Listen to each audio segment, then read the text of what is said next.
الله أكبر الله أكبر لا إله إلا الله الله أكبر ولله الحمد. السلام عليكم ورحمة الله وبركاته. الله أكبر الله أكبر لا إله إلا الله والله أكبر الله أكبر ولله الحمد. الحمد لله الملك القادر الحليم الساتر. أشهد أن لا إله إلا الله وحده لا شريك له، وأشهد أن محمدا عبده ورسوله. اللهم صل على محمد وعلى آل محمد كما صليت على إبراهيم وآل إبراهيم، وبارك على محمد وعلى آل محمد كما باركت على إبراهيم وآل إبراهيم إنك حميد مجيد. أما بعد، فيا أيها المؤمنون اتقوا الله حق تقاته ولا تموتن إلا وأنتم مسلمون.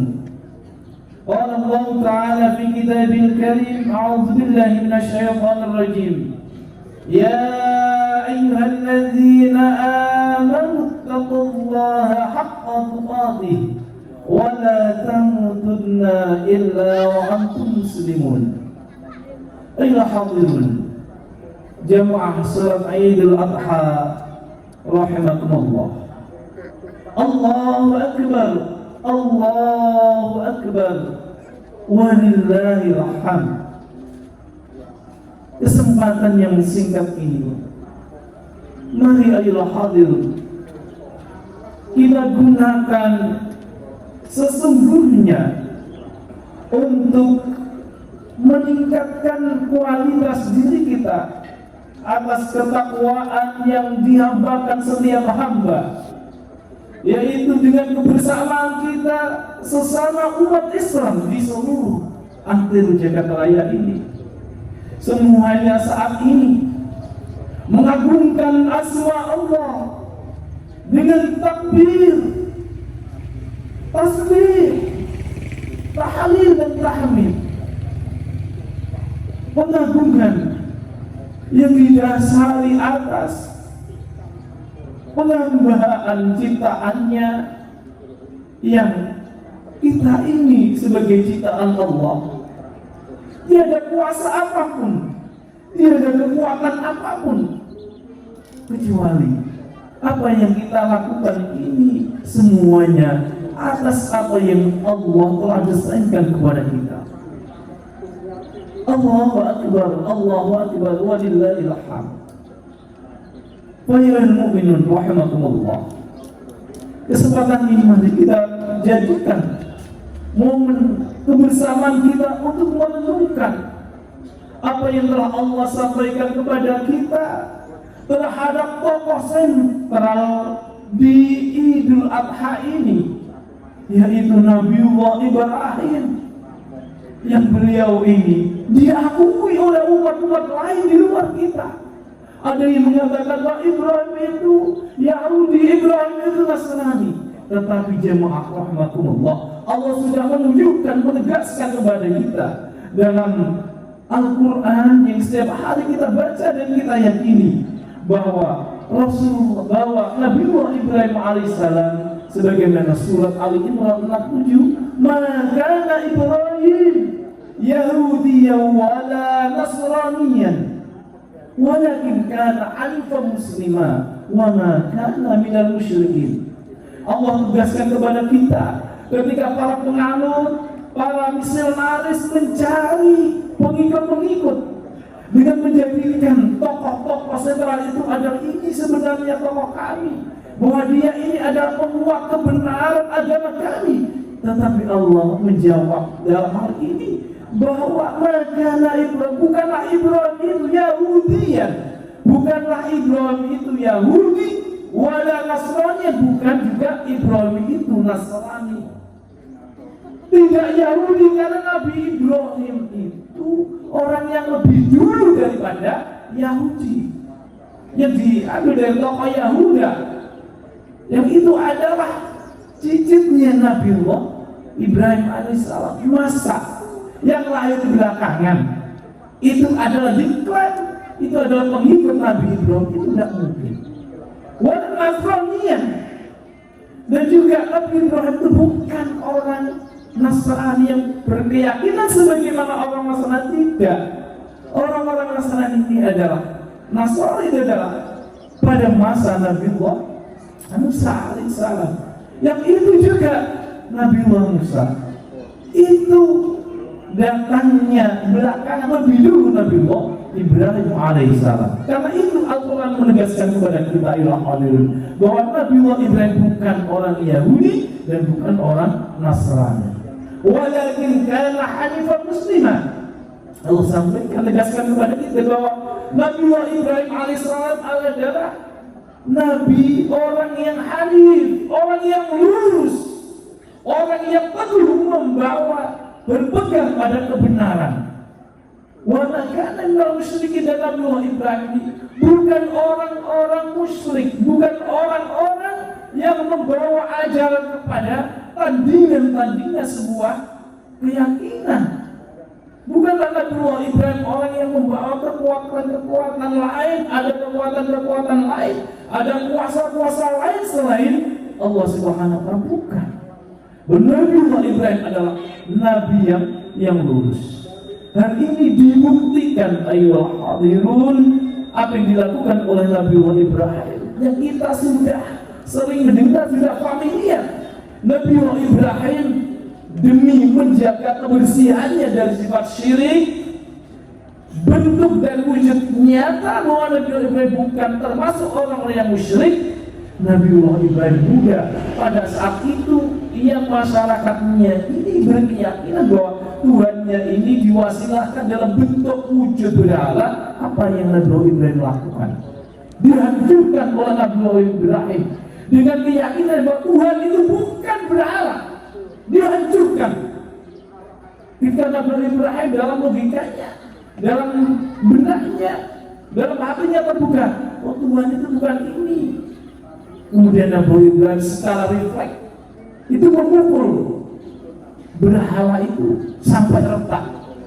Nah ini kalau orang tidak punya kekuatan tidak mungkin mukul itu sampai retak. Namun apa Allah dengan apa yang dilakukan Nabiullah Ibrahim ingin meluruskan umat manusia saat itu, ingin mengajak kepada sebuah kebenaran, maka dihancurkan dan ditinggalkan satu yang kemudian dikalungkan kapal itu sampai berita ini terdengar ke raja, dan akhirnya dengan Raja Namrud yang saat itu menjadi penguasa, Nabiullah Ibrahim alaihissalam dipanggil dan dihukum, dibakar hidup-hidup. Inilah hadirin sebuah perjuangan yang perlu kita pahami. Tidak ada perjuangan itu yang tidak ada resiko.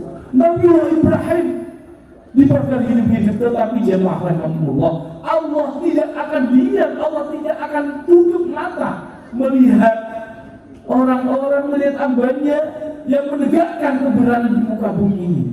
Apa yang Allah kemudian lakukan kepada Nabiullah Ibrahim? Kata dibakar. Allah sang maha pemilik apa yang ada di muka bumi ini.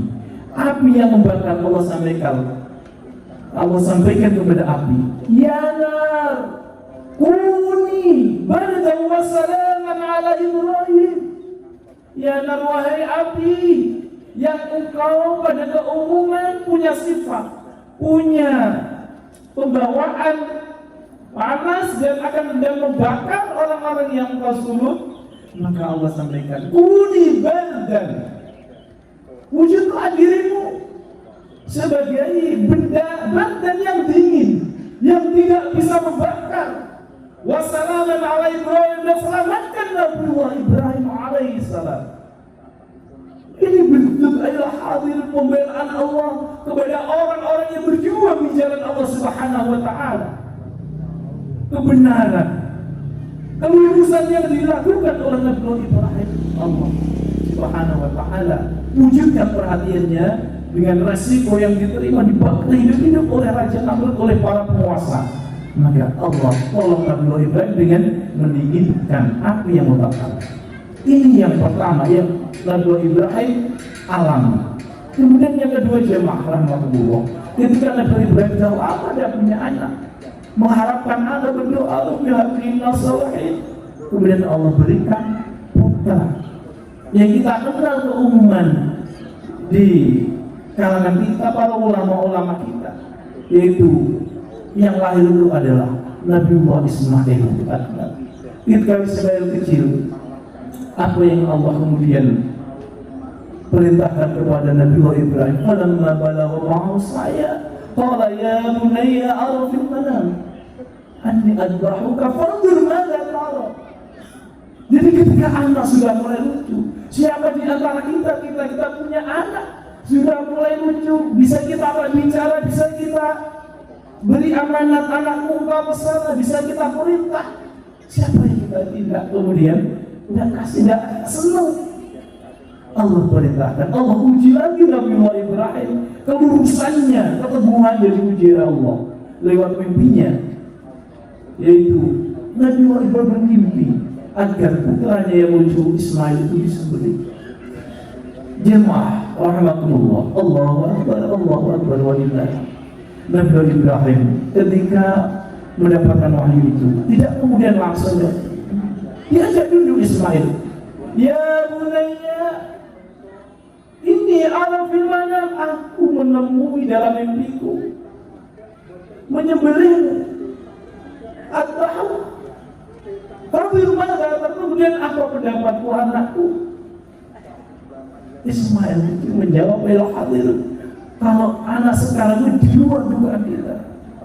Apa yang disampaikan Nabi Ismail kepada ayahnya? Ya abadi fa'al ma tu'mar satajiduni insyaallah minas sabirin. Wahai abiku, wahai bapakku, kalau itu memang perintah dari Allah Subhanahu wa taala, lakukan yang diperintahkan oleh Allah. Insya Allah engkau akan menemui bagian orang-orang yang sadar, yang menerima konsekuensi atas perintah Allah kepada nabinya. Ini yang kedua aja dilakukan, dan kemudian pada waktunya Nabiullah Ibrahim ketika sudah berusia diganti oleh Allah dengan domba.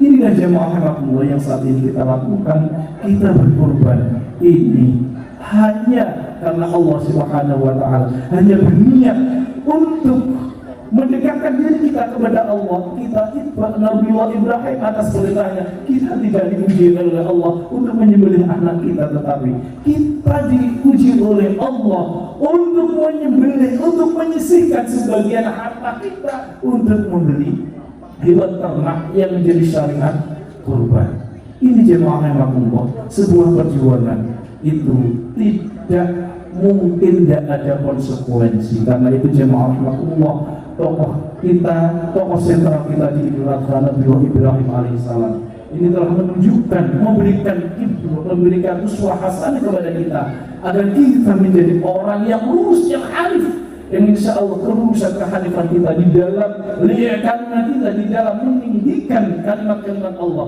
di dalam memperjuangkan kalimat-kalimat Allah, dalam memperjuangkan menolong agama Allah. Ada konsekuensi dan pasti ada pertolongan dari Allah Subhanahu wa taala. Karena itu jangan takut, jangan ragu. Ketika kita menemui hal-hal yang tidak baik di rumah kita, mari kita saling ingatkan. Walaupun nanti konsekuensi yang akan kita dapat, ulil haqqa wala tanamron, katakan yang hak itu hak, yang benar itu benar, walaupun nanti berefek pahit, ada ekspresi pengembalian yang tidak baik, pahit pada kita kembali. Itu jangan kita menjadi kemudian bayang-bayang kita untuk menyampaikan hal-hal yang benar. Karena jamaah rahmatullah, mari pada kesempatan yang singkat ini dapat kita ambil hikmah dari yang pertama surat Al-Imran, bahwa Nabi Ibrahim itu orang yang lurus, orang yang teguh di dalam memegang agama, memegang ajaran agama. Apa yang kita lakukan kalau tidak sesuai petunjuk agama, mari kita tinggalkan, tidak, kita katakan tidak. Kalau memang itu larangan agama, kita katakan stop, jangan kita lakukan. Sehingga kita menjadi orang-orang yang hanif, kita diberikan sifat-sifat yang lurus oleh Allah Subhanahu wa Ta'ala. Semoga jemaah yang singkat ini menjadikan bahan, menjadikan bekal kita, dan selalu melekat dalam memori diri kita untuk senantiasa menjalankan perintah-perintah Allah di muka bumi ini, sehingga kita nanti bisa bersama-sama berkumpul seperti ini di jannahnya Allah Subhanahu wa Ta'ala. Itulah harapan kita semua, mengumpul seperti ini. Mari di akhir ini kita memohon kepada Allah Subhanahu wa Ta'ala, apa yang kita lakukan saat ini, mulai sholat Idul Adha sampai nanti kita menyembelih hewan kurban, itu menjadikan wasilah kita mendapatkan hadiah dari Allah, mendapatkan imbalan-imbalan dari Allah, mendapatkan pahala dari Allah sebagai nabi-nabi kita yang terdahulu, yang menjadi contoh yang kita lakukan pada saat kali ini. Semoga jamaah rahimakumullah ini menjadikan benar-benar bekal kita dan menjadikan penyentuh diri kita untuk senantiasa setiap apa yang kita lakukan itu kita cocokkan dengan apakah ini sesuai dengan petunjuk Allah, apakah ini sudah sesuai dengan contoh Rasulullah Sallallahu Alaihi Wasallam. Mari kita mohon kepada Allah Subhanahu Wa Taala, Innallaha wa malaikatahu yusalluna 'alan nabi ya ayyuhalladzina amanu sallu 'alaihi wa sallimu taslima. Allahumma shalli 'ala Muhammad wa 'ala alihi washabihi ajma'in walhamdulillahi rabbil alamin. Allahumma ighfir lil muslimina wal muslimat والمؤمنين والمؤمنات الأحياء منهم والأموات. اللهم اغفر لنا ذنوبنا ولوالدينا وارحمهما كما ربيانا صغارا.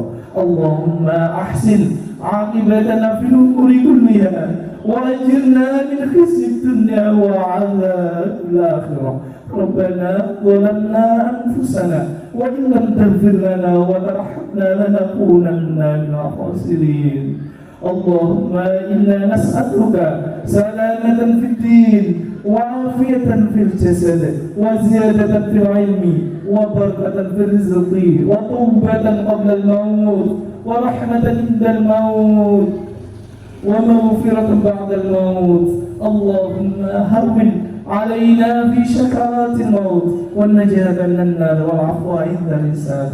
اللهم أنزلنا منزلا مباركا وعلى خير المنزلين. اللهم انصر إخواننا المسلمين والمجاهدين والمستضعفين في فلسطين في غزة وفي أي مكان وفي أي زمان. ربنا آتنا في الدنيا حسنة وفي الآخرة حسنة وقنا عذاب النار. اللهم يسر لنا زيارة مكة والمدينة والمسجد الأقصى لأهله مع السلامة وادخلنا الجنة مع الأبرار يا عزيز يا غفار يا رب العالمين. سبحان ربك رب العزة عما يصفون وسلام على المرسلين والحمد لله رب العالمين. أقول قولي هذا فاستغفر الله العظيم لي ولكم إنه هو الغفور الرحيم. السلام عليكم ورحمة الله وبركاته.